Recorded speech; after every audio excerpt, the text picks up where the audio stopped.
Well, I've been participating in Carnival now for the past, 27 years. We have won 15 times and we came runner-up, which is second 10 times.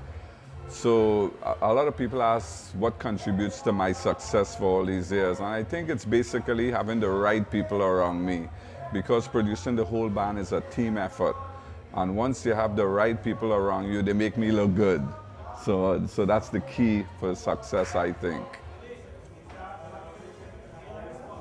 Yeah, which I defined it's a team. I have 10 section leaders, and each one of them is responsible for each section that we bring in the band this year, each theme. And they are responsible for producing the costumes and taking care of their own section. I'm the accountant for this camp for the last 25 years. Louis, before the last 5 years, Louis was the biggest band for about 15 years. And most of the bands you have today coming out in Caribbean, 6 of the top 8 bands came out of this camp. In other words, they learned the trade here, and then they went to another band, started their own. Now, in order to ensure consistency, what Louis has done was that he took a step back to make sure that his children will take over the band the same way he took over from his father.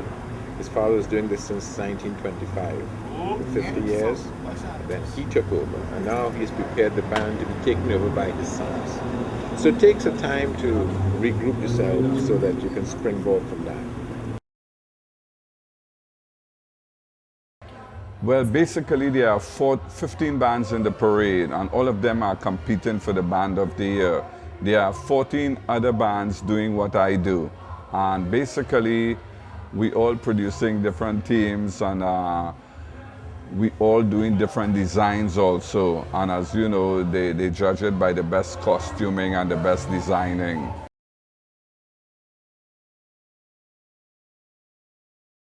My name is Anton Saldina. I'm 25 years old and I've been doing maths with my father ever since I was a little boy. My father is Louis Saldina. This year I'm a section leader. Previous years I used to help Marcus and Curtis Eustace build King and Queen in our band, but they had formed their own band, Carnival Nation, so I took the role of King and Queen builder, and for this year I actually have my section too. No, I wasn't doing small, I was actually doing the bigger mass, the King and Queen of the band. This year I'll be doing my section, yes, but I'm also doing the King mass that I've been doing in the previous years. So it's not like, I'm not really getting into the small mass. I have my helpers, I've designed it, I've built it, but for the prototype, that's what I did. And for the mass to come along, it's my helpers. But I'm mainly focused on the King and Queen of the band. We have approximately 30-40 people in the warehouse that we call a mass camp. And those are the people who produce the costumes. They work from 7, 8 o'clock at night till 2, 3 in the morning, almost every day. And you know, it's a team effort. I'm just the head of the group. I get together with the section leaders and I tell them the theme I'm playing, and we sit down and come up with the designs, and then we start sourcing materials based on the designs we have. And What do you mean sourcing materials? well, some people, like I have one section leader, got his costumes from China. All his costumes were bought from China. But then some people have to go to the States to get the feathers, certain materials, because they don't have it here in Toronto. So it's a transition, you know.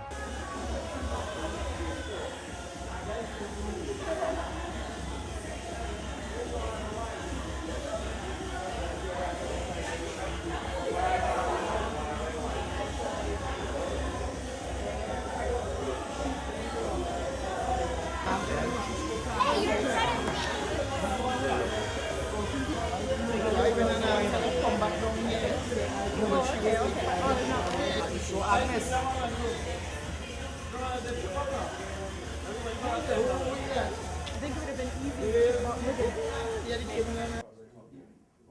Take a picture of my company in the back. I'm the sponsor. Which band is that? Carnival Nations. Carnival Nations? We won Band of the Year. Oh, you did? Yes, we did. Who's your band leader? Marcus Eustace. He always had his own band for the past 3 years. Oh, he did? Yes. But did he used to work under another band? No, he was with Luis Saldina years and years ago. That's apparently a lot of people how this started, right? Yeah, Marlon was with Luis Aldina, Marlon Singh from Kalaloo. Dexter, he was with Luis Aldina, and Marcus and Curtis Eustace with Aldina also. Well, bands grow, and I guess you have to go, when you go so much, you just have to break away and start something yourself, right? You can only go so big. With Louis, you can bring a section in his band, all right? You build your own costumes. And whatever you charge for the costumes, you make that profit. So he has 10 section leaders, for example, and each one of them run their own little business. Sell their costumes, they get paid for it. They pay Louis $10 for each person. That's to pay for the band fee for the music. So if you get a big section, like most of these people did, when the section got big, they decided to form their own band. All right? That's why I said earlier that 6 out of the top 8 bands came from this band itself. So we serve as a training ground for most of the bands that are today. Marlon from Kalaloo, Curtis Eustace, Dexter Susahai, Marcus, Will Morton, and one more, I can't remember the name. But next one, yeah, 6 of them, I can't remember the other guys'